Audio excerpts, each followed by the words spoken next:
At around 5:30 p.m. on the evening of August 12, 1944, a young American military pilot named Joe walked out of his quarters on his base in England where he was stationed. And as soon as he was outside, he lit a cigarette to calm his nerves, and as he smoked the cigarette, he began walking towards the huge hangar on the other side of the base where his plane was waiting for him. Joe had been preparing for this night for weeks. He and his co-pilot, a 35-year-old lieutenant who was nicknamed Bud, were about to step off on a top-secret military mission called Operation Aphrodite. And this mission was not only top secret, but it was so unbelievably dangerous that basically anybody who knew about it considered it a suicide mission. But Joe tried not to think about that as he walked towards the hangar. Instead, he tried to think about the reason he was here in the first place, the reason he had joined the military, and that was to defeat the Nazis. And what he and his co-pilot were about to do, Operation Aphrodite, was going to play a huge role in defeating the Nazis. So this was about 5 years into World War II, and at this point, the Nazis were actually losing. However, it was making them more dangerous, not less, because they were becoming very, very desperate. And so they were launching all these outrageous attacks, basically because they had nothing to lose. And one horrible thing the Nazis were doing at this time were dropping these things called vengeance weapons. Hitler called them vengeance weapons. They were basically these huge bombs that the Nazis would drop arbitrarily across the United Kingdom on major population centers. And by this point in the war, these vengeance weapons had killed over 5,000 civilians. And at this exact moment, like this night, as Joe was walking towards the hangar, the Nazis had a stash of vengeance weapons aimed directly at London. That was going to be their next target. And so the mission that Joe and his co-pilot Bud were going on, Operation Aphrodite, was going to be to go out and destroy those vengeance weapons to save London. And as nervous as Joe was about this mission, and he was really nervous, he was also very excited. He actually had volunteered for this mission when many other pilots had done everything they could to stay away from this mission. And on top of that, Joe actually had flown enough missions by this point in the war that he didn't need to fly any more. He could just go home. But instead, he volunteered for this mission. And a reason why Joe might have decided to do that has a lot to do with the family he was raised in. So Joe came from a family that was very successful and accomplished, and his father really pushed Joe and his younger brother to be the very best at whatever they were doing and to be very competitive with each other. And so while Joe and his younger brother did love each other, they also had a pretty intense rivalry. And for a while, Joe's father obviously favored Joe. I mean, Joe was the favorite child, and, his father would always say, Joe's going to be the president someday. He's so talented. But after the attack on Pearl Harbor that brought the United States into World War II, both Joe and his younger brother joined the military, and pretty early on in the war, Joe's younger brother got an award for heroism. He had basically saved his platoon of men, and he won all these awards, and he was all over the news. And pretty quickly after that, Joe felt like he fell out of favor with his dad, that his dad kind of looked at the younger brother as being the favorite child now. And so Joe really started to feel insecure and wanted to prove himself really to his dad. And so when Operation Aphrodite came up, Joe volunteered for it really because he wanted to be a hero. He wanted to show his dad that he too could do something huge and change the course of history. And he would change the course of history, but not in the way he expected. And so Joe continued to smoke a cigarette and hustled across the base towards the hangar. And as he did, he found himself kind of speeding up, like he just wanted to get over there and get started. Joe's commanders had given him a special code he would call out over the radio if this mission was successful. It was spade flush. That's what he'd say over the radio. And so as Joe hustled towards the hangar, he imagined how incredible it was going to be to yell out spade flush over the radio. I mean, it was only like 30 minutes away from that moment. This was a short mission. And so finally, Joe reached the hangar and he looked up to the sky one more time to make sure the weather looked solid, because actually they had tried to launch Operation Aphrodite a couple of days earlier, but it had been canceled because of fog. But Joe looked around and the weather looked good, and so he knew it was going to be a go. So he flipped his cigarette butt and stepped into the hangar. Inside this hangar was this massive big open space, and in the center of the hangar on the floor was this huge plane called a B-24 Liberator. This was, of course, Joe's plane for the night. And so Joe immediately began walking towards the plane to check it out. Now, this particular type of plane was the type of plane Joe had been flying for the past 3 years. I mean, he'd flown many combat missions in this type of aircraft, so he was very familiar with it. But this particular B-24 was unlike any of the other B-24s Joe had ever flown. In fact, this aircraft was so unique, it was unlike any aircraft that any pilot in the American military had ever flown. I mean, this was really a one of one. And so as Joe walked around the outside of this plane, he began to notice some of these unique modifications that the mechanics had made to this aircraft. The most noticeable modification was actually the cockpit. Now, normally the cockpit had all these windows basically all around it, so the pilot could look in any direction and see what was going on, but obviously they needed to be protected from the elements. But this B-24 had all the glass removed except for one pane of glass basically right in front of where Joe would be staring, just like a single windshield. And so it's almost like it was a convertible aircraft where it was all open air in the cockpit. And the reason for this change is because Joe and his co-pilot, during the course of this top secret mission, Operation Aphrodite, they would have to jump out and parachute to the ground. And so by having this all open, it would allow them to do that much easier. And then another big modification to the B-24 is the guns that were normally located on the outside of the aircraft were gone, and they were replaced by broomsticks painted black to look like guns at a distance. But the visible changes to this particular B-24 were nothing compared to the massive changes that were hidden inside this aircraft. Because the top secret part of Operation Aphrodite was really this particular plane.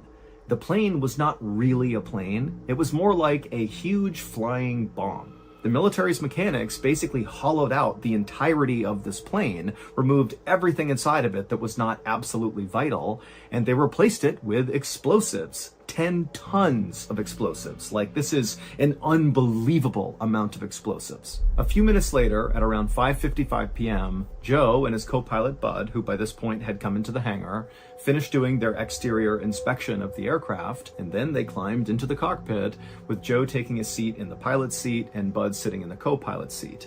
And even though the evening was cool, both men were visibly sweating. Once the pilots got the go-ahead to begin the mission, Joe fired the first engine and then turned to look at the ground crew all around them, and he noticed all of them looked really, really serious. I mean, they obviously knew how intensely dangerous this mission really was, and the fact was, the pilots might not make it home, and so they're looking up at these guys like, I'm sorry you have to do this. But Joe, he looked out at these people and he sensed that was going on, and so he made a big show to wave and smile at them, to show confidence, like he knew what he was going to do, he's going to be fine. But in reality, Joe really was terrified.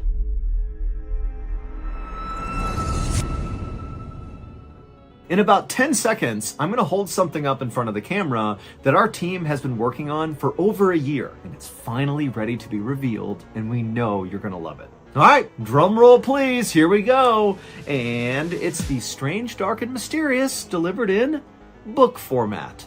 The official MrBallen graphic novel, our first book ever. In this just stunningly beautiful anthology of stories are full stories that are brand new and have never been covered anywhere else on any of our other channels. So if you want to hear those new stories, you got to get this book. The book is not coming out until my birthday, October 1st of this year, but you can pre-order a book right now by going to book.ballenstudios.com. The link is also in the description. And if enough of you pre-order this thing, it'll make the New York Times bestseller list, which is so cool, but more importantly, that will show us there's big interest in books from the Strange, Dark, and Mysterious community, and we'll make more of them. So again, head on over to book.ballenstudios.com and pre-order a copy today. Oh, and also at the end of today's video, be sure you stick around because I'm going to go live on YouTube, and during this live event, I will tell you a little personal story from my time in Navy boot camp and how that actually led to the creation of this graphic novel. I'll also speak with some very special people that helped make this book a reality, and I'll share some other exclusive details about the book. Oh, and also I will answer any questions you might have about the book. So when this episode ends, just click on the live tab on my YouTube channel to join the live event with me. And again, go to book.ballenstudios.com and pre-order a copy of the MrBallen graphic novel today and help us get on that New York Times bestsellers list.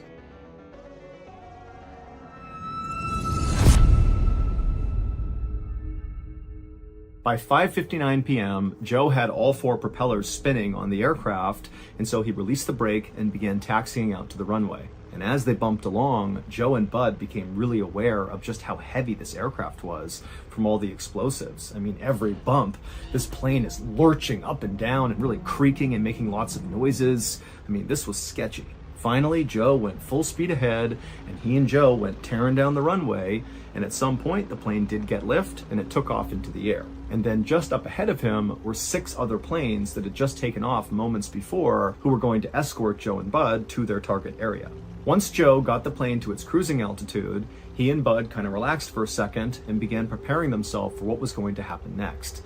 They had about 15 minutes of just kind of casual flying before the real work of this mission began.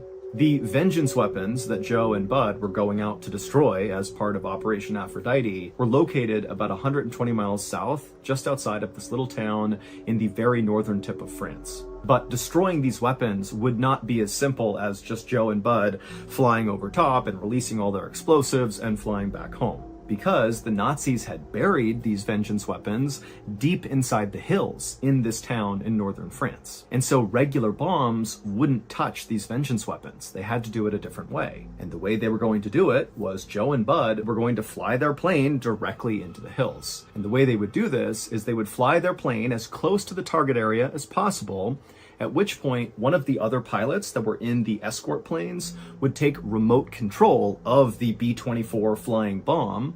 And then once they had remote control, Joe and Bud, who no longer needed to do anything, they would jump out and parachute to the ground.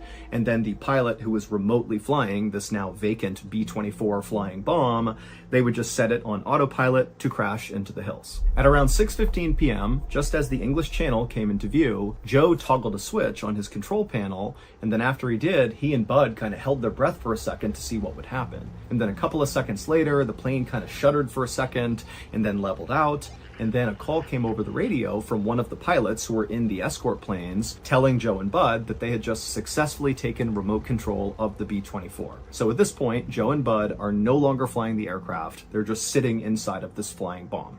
Now, there were only 2 things left for Joe and Bud to do before they could bail out to safety. They would need to arm the plane, so basically arm the explosives and make them ready to detonate. And then after that was done, they would need to call out over the radio, "Spade flush," the code Joe was given, which would signal to everybody else that the plane was ready and Joe and Bud were jumping out. And so once Joe and Bud nodded to each other and kind of acknowledged that, okay, we're going to do the last bit of this mission, Joe turned around in his seat and he looked at this control panel that was right behind him, and on this panel was the arming switch. And so once Joe flipped this, he and Bud would have a very short window of time to safely escape the aircraft. And so it was kind of like, flip it, make the radio call, and get the heck out of there. But Joe and Bud had trained for this moment over and over and over again, so they were ready. And so eventually, Joe flipped the switch, grabbed his radio, and called out, "Spade flush." What Joe and Bud could not have known when the mechanics were making all these modifications to this B-24 was that one of the mechanics accidentally crossed some wires in putting in all these explosives. And so just seconds after Joe had armed the explosives, they detonated. They were not supposed to, but they did. And so Joe and Bud were killed basically a fraction of a second after calling out "Spade flush." But it would turn out the catastrophic failure of Operation Aphrodite had no impact on World War II.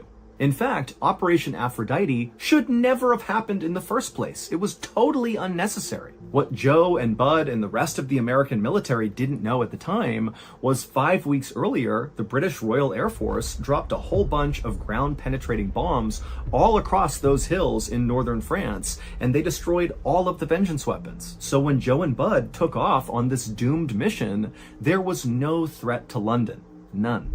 But that is not the big reveal in this story, because Operation Aphrodite changed the course of American history in a really specific and really enormous way. Because Joe, whose full name was Joseph P. Kennedy Jr., was a member of the very famous Kennedy family, a big-time political family in America. And at the time, the Kennedys were all saying Joseph is going to be the next president of the United States. And everybody believed it. He was going to be the guy. But then, of course, Operation Aphrodite changed all of that because Joseph was killed. And so the war would end about a year later, and when it did, Joseph's younger brother, John F. Kennedy, who won that award for heroism and got a Purple Heart early on in the war, and he kind of became a war hero, which prompted Joe to volunteer for Operation Aphrodite. Yeah, John would begin his unbelievable political rise. And by 1960, John F. Kennedy, JFK, would become the 35th president of the United States, even though he wasn't supposed to. He was the second choice. It should have been Joe.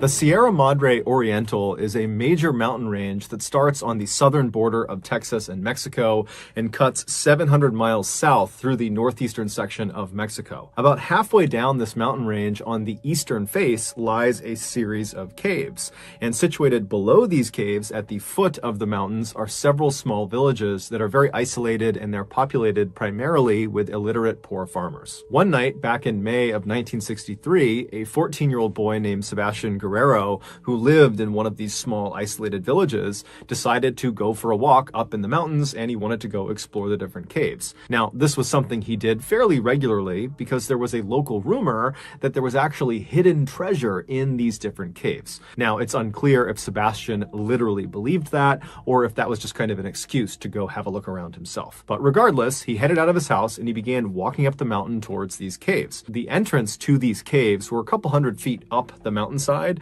and then each of the various entrances, which ranged in size from fairly small to enormous, were spread out a couple of miles in each direction. So Sebastian starts walking up the mountain towards the first entrance he can see. It's dark outside, he's got no flashlight, he's just walking up, and as he's walking, he notices off to his right, fairly far away from where he was, there was light coming out of one of the cave entrances. And he had never recalled seeing light coming out of any of these caves. Nobody ever went in these caves, especially not at night.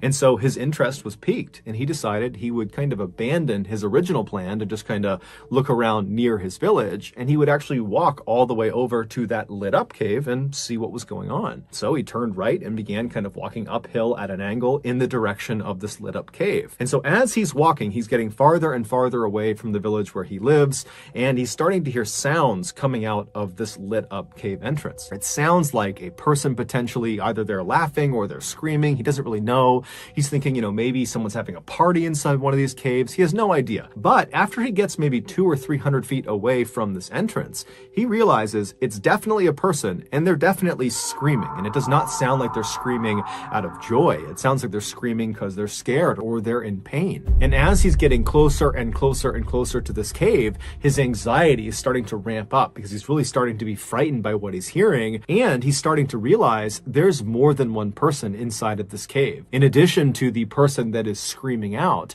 there also sounds to be a large contingent of other people that are either singing in unison or chanting in unison, but some group of people are doing something in unison while some other person is screaming out. And so he's really starting to get nervous about this cave, but he just can't help feeling curious about what was going on. And so he just continued walking until he was maybe 10 feet away from the entrance to this cave, and he plopped down behind a rock. And so he's not really sure if it's a good idea to look. He doesn't want to be spotted by whoever is in there, but finally he kind of works up the courage. He takes a deep breath and he slips out from behind the rock, and he goes right to the edge of this big opening, maybe 10 foot across opening, and he peeks his head right around the edge of the opening, and he looks inside, and what he sees causes him to just freeze in terror. Then his survival instincts just kick in, and he turns and he starts running down the mountain away from this cave. He has no idea if he's been spotted or not, but he's sensing that someone could be chasing him, and so he is just running as if his life depended on it. And he would not run back to his village. Instead, he would run nearly 10 miles to the nearest police station. And when he gets there, he busts through the front doors, and he's totally hysterical. He's drenched in sweat, and the police officers are totally caught off guard, and so they're trying to tell him to calm down. And so Sebastian finally would kind of compose himself, but then he just was not able to describe what he had seen inside of this cave. Whatever he had seen, he knew it was bad, but the words were just escaping him. And so the way he described it to police was he basically thought he saw vampires. And as soon as he began describing vampires to the police, they're thinking to themselves, okay, I don't know what's going on with this kid, but this just cannot be serious. And so they consoled him and kind of calmed him down and said, look, kid, I don't know what you're talking about. If there's any news that comes out of something happening in the cave that's bad, I'm sure we'll hear about it and we'll follow up. But for now, we're just going to bring you back to your village. And so at this, Sebastian was really frustrated, and he was kind of pleading with the police, like, no, you got to take me seriously. There's something bad happening in this cave. Someone could be hurt. Someone could be dying. I don't know, but you got to go to this cave. You got to go see what's going on. But the police at this point, they're just not really interested. And so they ultimately do just drive him back to his village. And so he goes back into his home, the police go back to their station, and everyone just kind of goes to bed for the night. The next day, when Sebastian wakes up, he just can't shake what he saw inside of that cave. And so he would once again run back to the police station. And when he got there, he began pleading with the police, like, you gotta go see what's inside of this cave. I'm telling you, there's something awful in there. And this time, one of the police officers, his name was Luis Martinez, he would say, okay, kid, bring me to this cave and I'll have a look around. And so Luis and Sebastian, who was very grateful, they left the police station, they hopped in a police car, and they took off. And then later on in the day, the other police officers, who were not really paying attention to this cave thing, they realized that Luis and the boy had not returned yet, and Luis had not checked in via his radio. And so at some point in the afternoon that day, the other officers began calling out to Luis. They began calling him on his radio and trying to figure out what's going on, but he wasn't responding. And so the police thought that was odd, but they thought, you know what, I'm sure he'll be back soon. There's got to be an explanation for this. But the rest of the day would go by without Luis reaching out to them, and he didn't return with the boy. And so by that evening, the other officers were genuinely concerned that, something bad had happened to their colleague. And so they tried calling Luis a few more times on the radio. It didn't work. And so the officers, they made their way over to Sebastian's village, and they found Sebastian's family, believing that, maybe the boy was back and he could give some insight into where Luis went. But when they talked to Sebastian's family, they would say, hey, he's not back yet either. And so both Sebastian and Luis at this point have not talked to anyone all day, and they are missing. And so the police at this point, they realize this is an emergency. They need to figure out where these two went. And so they were kind of understaffed. And so they contacted the Mexican army, and they explained, we're missing one of our colleagues. We're missing a child from this village. And so the Mexican army would actually send out a military unit to assist them in going and finding these two people. And so the unit, they show up later that night, and the police and the Mexican army, they head out to where this cave was. And when they saw what was inside the cave, it would shock the world. To understand what was found inside of this cave, we need to go back 6 months to December of 1962. That month, two brothers, Santos and Cayetano Hernandez, who made their living basically traveling around Mexico, stealing from people and swindling people, they decided they were going to pull off their biggest heist yet. They were going to rip off an entire town. Their plan was to go into a small, fairly isolated village that was populated primarily with poor and illiterate people, and they would go in there and they would convince the villagers that they, the brothers, were actually prophets of an exiled Incan god. And if these villagers did everything they said, they would make them rich. And so the village the brothers identified as their target was a place called La Yerba Buena, which was located right at the foot of the Sierra Madre Oriental, right below where that cave was that Luis and Sebastian went to investigate. And La Yerba Buena was exactly what the brothers were looking for. It was home to only about 20 families that were all very poor and illiterate, and they were very suggestible. And so right before the new year, the Hernandez brothers strolled into La Yerba Buena, and they put on this very dramatic show explaining how they were the prophets of the Incan god. And these two brothers, they were very charismatic and they were excellent salesmen. And so they really sold the lie. And these villagers, who were very vulnerable and cut off really from the rest of the world, they believed them. They thought this was their big break. They're going to be rich. We just have to do whatever they say. And so almost immediately, the villagers effectively became the Hernandez brothers' slaves. They would give them anything they wanted and do anything they wanted. But after a couple of months of this, some of the villagers started to be frustrated with the Hernandez brothers, the prophets, because it seemed like they were not really working towards making the villagers rich. Instead, it just seemed like they were horribly mistreating the villagers. And it just didn't feel like this was a relationship that was benefiting the villagers. And so when this sentiment began to kind of make its way around the 70-ish people who lived in La Yerba Buena, the brothers picked up on it, and they could have, at that point, just kind of abandoned their gig. At this point, they've robbed the town dry. There's nothing left for them to give to the brothers. But for whatever reason, the brothers decide instead to salvage their operation. And so the brothers, they leave the village and they go to a city that's relatively close by, and they recruit this young woman named Magdalena Solis. She was a prostitute, and they tell her, hey, we have this con we're doing in La Yerba Buena where we're pretending to be prophets of this Incan god, and they're starting not to believe our lie, and so we need you, if you're willing, to come with us and pretend to be an actual Incan goddess. And so when you show up, they'll know that we were serious, that we have a direct line to the Incan gods and goddesses, and they'll believe us again, and they'll fall back in line. And so Magdalena, she likes the idea of participating in this con, and so she agrees to do it in exchange for some money. And so she, along with the Hernandez brothers and Magdalena's brother, his name was Eliezer, and he functioned as her pimp, those 4 people, they went back to Yerba Buena, and when they got there, the Hernandez brothers snuck Magdalena past all the villagers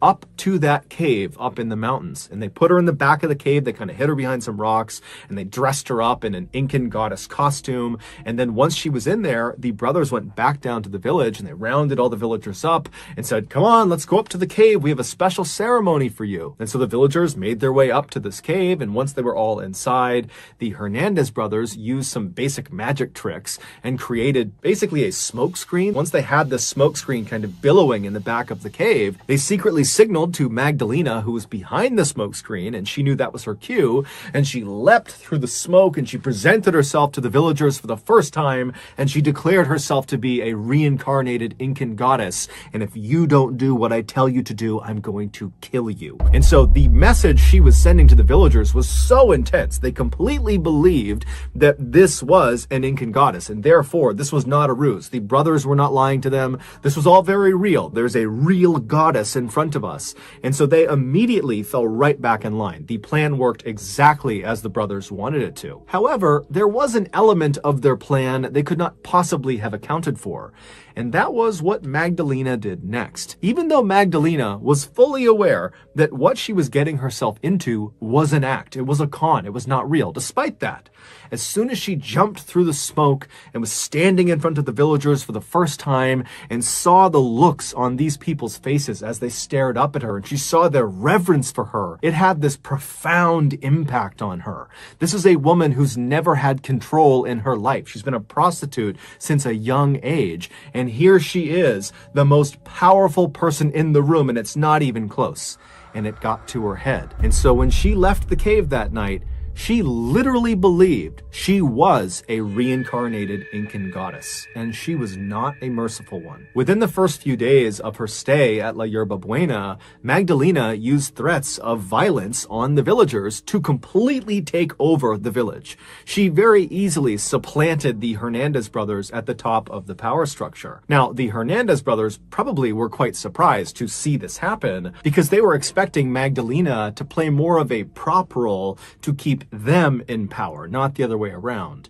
But ultimately, they kind of just went along with it because through Magdalena's control over the villagers, they were able to continue to exploit the villagers. And so they were getting what they wanted out of this relationship. Within a few weeks of being in La Yerba Buena, Magdalena was not only abusing every villager in every horrible way imaginable, she also was becoming completely delusional. She convinced herself that in order to survive, she needed to start drinking blood. And so she demanded all the villagers provide her with blood, and so in fear of retribution, the villagers began slaughtering all of their farm animals and their own pets so Magdalena could drink their blood. For weeks and weeks and weeks, the horrible abuse Magdalena would dole out on the villagers would continue, and these blood rituals would continue. And then finally, sometime in April, 2 of the villagers decided, you know what? I've had enough. I don't believe Magdalena is actually an Incan goddess. I don't believe the Hernandez brothers are actually prophets. I think this is all a scam. And so they decided the way they would handle this is they were just going to flee the village.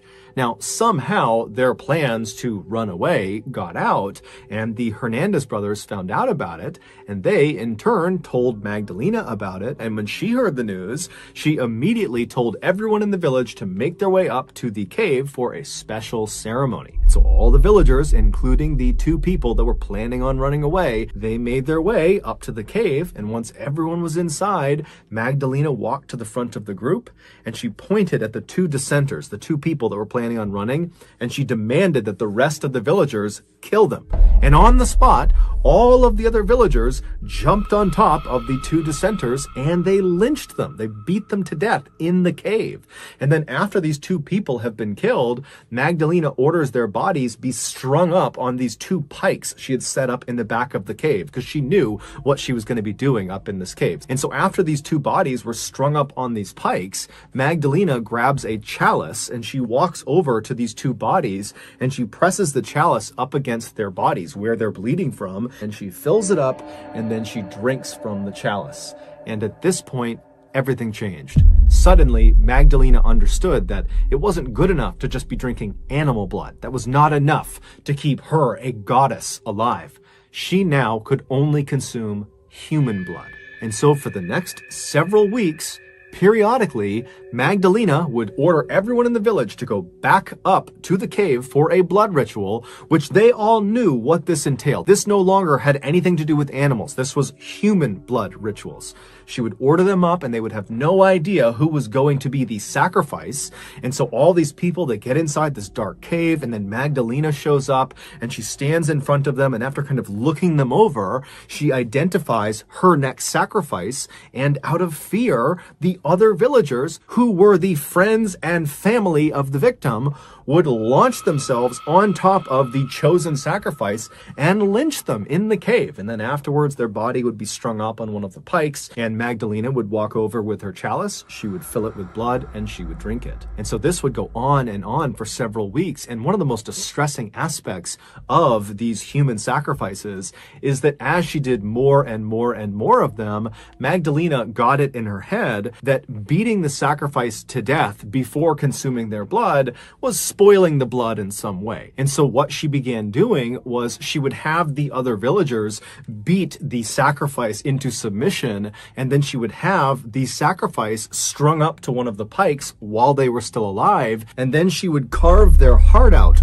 while they were alive, and then she would drink their blood. So in May of 1963, when Sebastian, the 14-year-old boy, when he poked his head around and looked into that cave, he watched one of these sacrifices having their heart cut out, and he didn't know what to make of it, and so he ran to the police. And then the next day, he and the police officer, Luis Martinez, they would go back to the cave, and Magdalena and her cult would spot them, capture them, and drag them both into the cave, and both of them would be ritualistically sacrificed. They would have their hearts cut out, and Magdalena would drink their blood. When the police and army arrived in La Yerba Buena, it was a ghost town because all of the villagers had been ordered up to the cave, where they had barricaded themselves inside with weapons, because Magdalena probably knew there was going to be a big police response because one of their officers has gone missing out here. They're bound to be found out. And so when the police and the army reach the cave, there's this big shootout with all of the villagers. And during the shootout, the majority of the villagers are killed. Also, the Hernandez brothers, they're also killed in the shootout. And then after the shootout stopped, the police and the army would go into this cave, and they would discover the pikes, the bloody pikes that are in the back of the cave with bits of human remains all over the ground. And then they would leave the cave and they would search the town, and they would find the remains of Luis and Sebastian outside a particular shack. And then inside the shack was Magdalena and her brother Eliezer. They were still alive. They were trying to hide from the authorities, and so they would be arrested. It's believed Magdalena sacrificed and drank the blood of at least 15 of the villagers over a 6-week period. However, the only remains to be positively identified were Luis Martinez and Sebastian Guerrero. Ultimately, Magdalena and her brother Eliezer were sentenced to 50 years in prison, and all of the surviving villagers who participated in these sacrifices or who participated in the shootout with police and the army, they were given 30 years in prison. Amazingly, none of the villagers ever testified against Magdalena or her brother, despite the fact they were almost certainly offered reduced sentences in exchange for their testimony. Clearly, they were more terrified of the Incan goddess than they were terrified of the prospect of 30 years in prison. Although the exact date of when this happened is not known, 2011, 27-year-old Michalina Lewandowska was surprised when she got a text message from her on-again, off-again boyfriend, 27-year-old Marcin Kasperzak. The pair had actually previously been engaged and had a 3-year-old son together, but they just could never seem to make it work for longer than a couple of months at a time. In the text message, Marcin was asking Michalina if he could take her shopping, something he knew she liked to do. As for Michalina, lately she had been turning down requests like this one from Marcin, and she was inclined to at first, but their son was already being looked after by her mother, and Michalina didn't have plans that day, and so she thought, you know what the heck? And so she said yes. So Michalina took a shower and got ready, and even put on her engagement ring that Marcin had given her, and then she waited by the door. A little while later, Marcin, who was an aspiring bodybuilder who had become addicted to taking steroids, showed up at her Huddersfield, England home. Michalina opened the door, Marcin came inside, and then as soon as the door shut behind him, he tased Michalina, he jumped on top of her, and then he bound and gagged her. And then once she was restrained on the ground with no idea what was going on, Marcin opened the front door and waved down to his car that was parked on the curb, and one of his friends, this 18-year-old named Patrick, came out and walked up to the house and came inside. And then Patrick and Marcin worked together to cram Michalina into this small, rugged cardboard box, and then once she was forced inside of there, they closed it up, taped it shut, and then brought the box down to the front of the house and put it into Marcin's trunk. And then Marcin and Patrick hopped in the front 2 seats of the car and drove off. Once they reached the outskirts of town, they parked in a parking lot right next to this huge forest. And from there, they took the box with Michalina inside of it and 2 shovels and walked into the woods. And at some point, they left the path and walked way away from where anybody would normally be until they felt like they were far enough away that no one would see them. And at that point, they put Michalina down, and then using their shovels, they dug a grave. Once it was deep enough, they put Michalina in her box inside of the grave, and then they covered her back up with dirt and then put a 90-pound log on top of her, and then the 2 of them just walked away, leaving Michalina to die. In the box, Michalina was not dead yet, but she knew if she attempted to escape with Marcin and Patrick right above her, they would just kill her on the spot, or they would dig an even deeper hole, and then it would be impossible to get out again. And so after waiting an agonizingly long amount of time to ensure Marcin and Patrick had gone, Michalina jumped into action. She immediately tried to wriggle her way out of her restraints,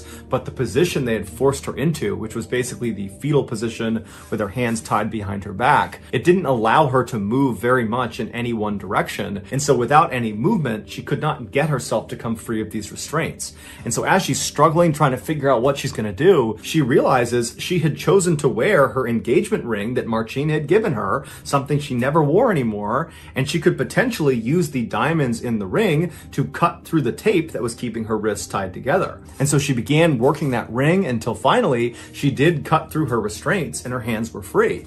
And so she managed to force both of her arms right in front of her body, and then once they were in front of her, she immediately began scratching and clawing at the cardboard right above her. And eventually she scratched a hole in the box itself, and dirt began pouring in on her, and she was already very low on oxygen. She was fighting off unconsciousness by remembering that her 3-year-old son needed her, and she had no idea what Marcin was going to do to him.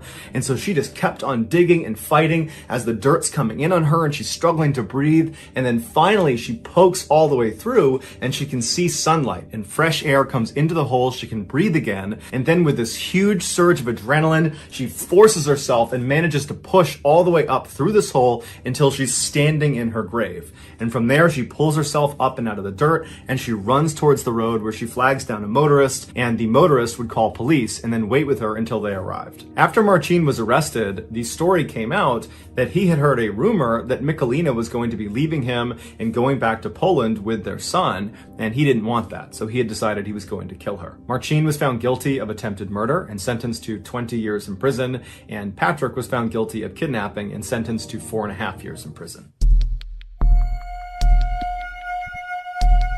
In 1932, Charlie Pollard was a 26-year-old farmer living in Macon County, Alabama, where 82% of the population at the time was African American, and they were all forced to live under the rules of a strictly segregated society. At the time, the United States was just beginning to crawl out of the Great Depression that had started 3 years earlier, but you wouldn't know it riding through Charlie's town. Like Charlie, many of the other residents in Macon County were completely dirt poor, and they lived in these wooden shacks with no screens on their windows, there was no furniture inside, and they would just throw some dirty rags on the ground to sleep on. On average, the men in the town that were lucky enough to have a job made less than $1 per day. So when Charlie heard a rumor that the government was going to be coming to town and giving free medical exams to all the African American men, Charlie was thrilled. He had never been to a doctor before, and he certainly wasn't going to turn down a free visit to one. And so a couple of days later, the rumor turned out to be true when a government health service worker showed up in their town and set up shop in their one-room schoolhouse. Charlie got in line with the hundreds of other men from Macon County, and then by mid-morning it was his turn, and the health service worker told him that today they were just going to be doing a blood test. And so Charlie eagerly rolled up his sleeve and stuck his arm out. A couple of days later, the results from the blood test had come in, and Charlie was informed that he had bad blood. Bad blood was a commonly used term in that area at the time to describe a wide array of ailments. The worker didn't get into specifics about what Charlie's diagnosis meant. They just told him that in virtue of his diagnosis of bad blood, he was now eligible to join a government-sponsored medical treatment program. If he agreed to be a part of it, he would not only receive medical care for his bad blood, he would also receive free rides to and from the health clinic, he would get a free hot meal on examination days, and in the event he died during the program, his family would be given $50 if they allowed the doctors to perform a thorough autopsy on his body before they buried him. Despite not really understanding what it meant to have bad blood, Charlie decided to join the program, mostly because of those free meals and because he had a deep trust and respect of the government. And Charlie wasn't alone. About 400 other African American men from Macon County agreed to be a part of the program as well. At first, the program was everything they promised it would be. It was just a couple of low-key medical examinations with a nice hot meal, and then occasionally they would take some pills and have another blood draw. But eventually they started being given regular, excruciatingly painful spinal taps that would leave them bedridden for weeks afterwards. But despite this painful and surprising turn of events that none of the men saw coming, they were not aware they would be getting spinal taps as part of this program, Charlie and the other men were convinced this program was still in their best interest and that they could trust the government to eventually cure them of their bad blood. And so Charlie and the other men didn't resist the spinal taps or other follow-on painful and bizarre medical procedures that they were being told was good for them and would help them get rid of this bad blood. Less than a year later, men in this program began getting sick. They started developing rashes and sores all over their body. Their bones and joints would ache. They began losing hair. They had indigestion. They had headaches. They had constant fevers. And for some of the men, these symptoms would eventually subside.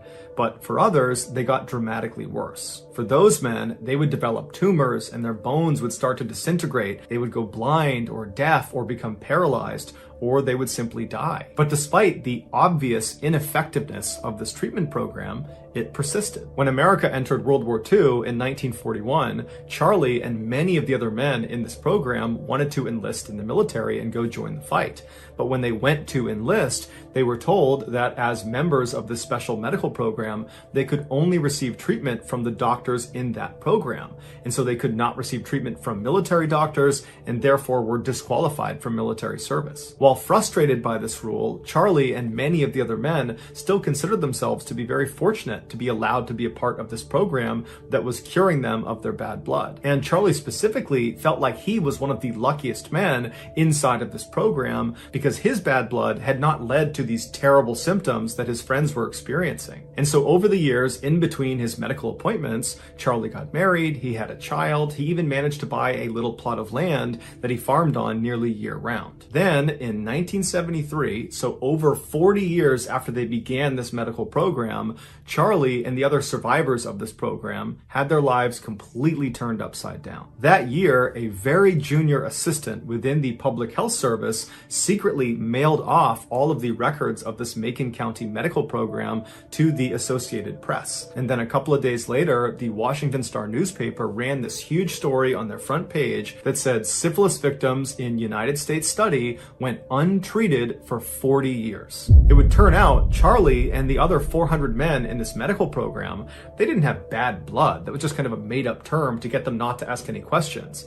What they had was syphilis, a deadly disease that ravages the human body in 3 stages that can unfold over a lifetime. And so these doctors that treated Charlie were not actually treating him. They knew he had syphilis. That was why he was even part of the program to begin with. When they tested his blood, they were trying to see who had syphilis in Macon County, and then they took those people and they entered them into this phony program, not to make them better, because this was not a treatment program. It was a US government-backed medical study of what happens to African American men with syphilis if their condition goes completely untreated for their entire lives. The leaders of the study did not care what happened to these men, and that point was made crystal clear when in the 1940s a cure for syphilis was discovered, penicillin. But instead of giving it to these men and saving their lives, they intentionally hid the cure from them and prevented them from getting it. This is why these men were not allowed to enlist in the military or seek outside medical care, because those doctors would discover these men had syphilis and they would just give them penicillin, curing them,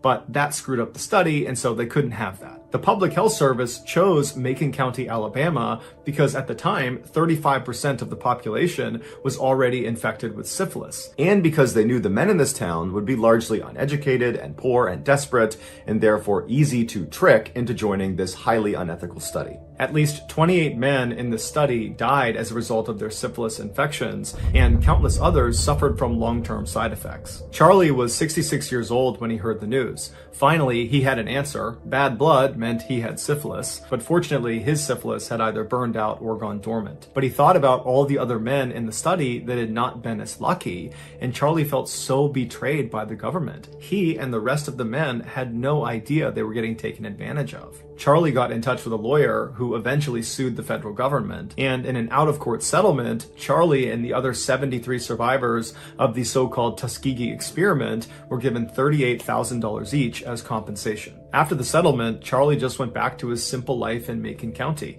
and then 27 years later, on April 29th, 2000, Charlie passed away at the age of 94. In the early morning hours of March 11th, 1989, 4 young men who were all in their 20s and all very close friends left their homes in East Texas and headed south. 9 hours later, they arrived in the beautiful resort town of South Padre Island, which is just off the coast of southern Texas. They were there to enjoy their spring break by sunning on the beach, drinking in bars, and meeting girls. When they finally arrived that night, they were so exhausted from the trip that they went right to bed. The next morning, when they got up, they went straight down to the beach and they had some drinks, and then by the afternoon, they were talking amongst themselves, and they decided that for their first full night of being on vacation, they would kick things off with a bang, and they would go into Mexico and party there. And so they piled into their car and they drove an hour southwest to Brownsville, Texas, which is a town that sits right on the border of Mexico. And when they got there, they parked their car and then walked right over the footbridge that crossed the Rio Grande River into Mexico. On the other side, in Mexico, they found themselves in the town of Matamoros, which is very popular amongst spring break goers for their bars and their clubs. And so the 4 friends got a quick bite to eat at a hamburger joint, and then they made their way into the bars and the clubs, and they danced and they drank for hours. And then at some point, they got tired and left the bar scene. They crossed over the footbridge back into the US and made their way back to their hotel in South Padre Island. The next morning, when they got up and they recovered from their hangover, they decided they had so much fun in Matamoros the night before that they had to go back. And so that night, they piled back into their car, they drove back down to Brownsville, Texas, they crossed over that footbridge into Mexico, and then all night they partied and danced and had a great time. And then at some point, the 4 decided it was time to leave, and so they left their bar and began walking towards the footbridge. But that night, it was so crowded in Matamoros that you could barely move a foot without bumping into someone. And so the foursome split into 2 separate pairs. And the lead pair, they made their way ahead and they stopped at the gift shop right at the foot of that bridge going back to the US side, and there they waited for the trail pair. The trail pair, which consisted of Mark Kilroy and Bill Huddleston, they weren't far behind, but they got sidetracked when Mark saw a girl standing next to a house that he had seen earlier in the night, and he just wanted to go up and talk to her and say bye to her. And so they go over to this girl, and while Mark is talking to her, Bill moves on ahead and goes down an alleyway to urinate, and then when he comes back out, Mark and this girl are not there. Bill assumed Mark must have just moved on the little ways up to the bridge where the other 2 friends were at the gift shop, and so after looking around for just a couple couple of seconds, Bill makes his way up to the bridge and he meets up with the other two friends. And when he gets there, he asks the other two friends, where's Mark? Did he come up here already? And they say, no, we haven't seen him. And so now the trio's a little bit concerned, but they're thinking, okay, he must be with this girl he had seen. And so they backtracked a little ways and they looked for Mark. They went back to where he had been talking to that girl, and again, he wasn't there. And so they decided, okay, he must have already crossed the bridge and made it to our car, and he's probably just waiting for us over there. And so the trio crosses over the bridge into the US side. They get to their car and Mark's not there. And so at this point, they are pretty concerned about Mark, but they eventually convince themselves that he must have just left with this girl and they probably are back at the hotel together. And so after a little while, the trio decides, let's just go back to the hotel. We're bound to find Mark. And so they drive all the way back to South Padre Island. They get to their hotel room and Mark's not there. But again, they tell themselves he's not here because he's probably with this girl in another room. And so they don't worry about him. They go to bed. But the next morning, when Mark still had not come back to the hotel room, they decide, you know what, something's wrong here. We have to tell police. And so they file a missing person report, but the police get so many of these about spring breakers who go missing in Matamoros that they don't really take them seriously at first, because typically the missing person will just show up 24 hours later with a horrible hangover and no memory of how they got back from Matamoros. And so the police were expecting this to happen with Mark, but after 24 hours, when Mark didn't show up with a bad hangover, they were convinced that something had happened to him. And American and Mexican police suspected foul play because Matamoros and the surrounding areas are not exactly safe for tourists, but they didn't have any leads, and so Mark's case languished. 3 weeks later, a drug smuggler drove through a police checkpoint without stopping just outside of Matamoros. And so the police pursued him, and this guy ultimately stopped at this secluded ranch up in the mountains. After the police arrested the smuggler, they noticed a ranch worker was standing nearby, and on a whim, they showed him a picture of Mark and said, hey, have you seen this guy? And the worker, despite being scared and not really sure what to do, he said to police, yeah, I have seen him here. The smuggler and his friends, they brought him here in handcuffs. And then the worker turned around and pointed up the mountain towards the shack that was about 400 yards up the mountain, and he said that's where they took him. And so authorities began walking up the hillside towards the shack, and when they got about 100 yards away, they saw this big metal cauldron sitting on the front stoop of the shack. And then when they got about 50 yards away, they were hit with this horrible smell of death and decay. And then when they got right up in front of the shack and could see inside of this cauldron and inside of the shack itself, what they saw was so gruesome and horrible that even the most senior and grizzled responding officers were totally shaken up by it. Under intense questioning, the drug smuggler that had originally led police up to this secluded ranch and the shack admitted that he was a part of a gang and that his gang had taken Mark. 3 weeks earlier, while Bill was urinating in that alleyway, Mark spoke to that girl he wanted to see, and then she went off, and then Mark was left standing alone waiting for Bill to come back. And while he was waiting, a man on the street parked in a red truck yelled out to him to come over. He needed help or something. He lured him to the truck. And so Mark went over to the truck, and then right when he asked the man, what do you need? Two men, one of which included this drug smuggler, jumped out from behind a building and tried to grab Mark and put him inside of this red truck. Mark was a very fit, big, athletic guy, and so he was able to fight the two men off and then took off running down the road. But he only made it about 2 blocks when another car full of gangsters showed up, cut him off, and then at gunpoint got him to come into the second vehicle. And so once he was restrained inside of this vehicle, they drove him out of the town of Matamoros onto some backcountry roads up into the mountains to this secluded ranch where they left him overnight in the car. The next morning, the gang members came back out and they wrapped duct tape around Mark's mouth and his whole face and his eyes. They just left a little slit around his nostrils so he could breathe. And then they pulled him out of the vehicle with his hands tied behind his back, and they walked him up the hill to that shack. This gang that had abducted Mark, that this drug smuggler was a part of, was more like a cult.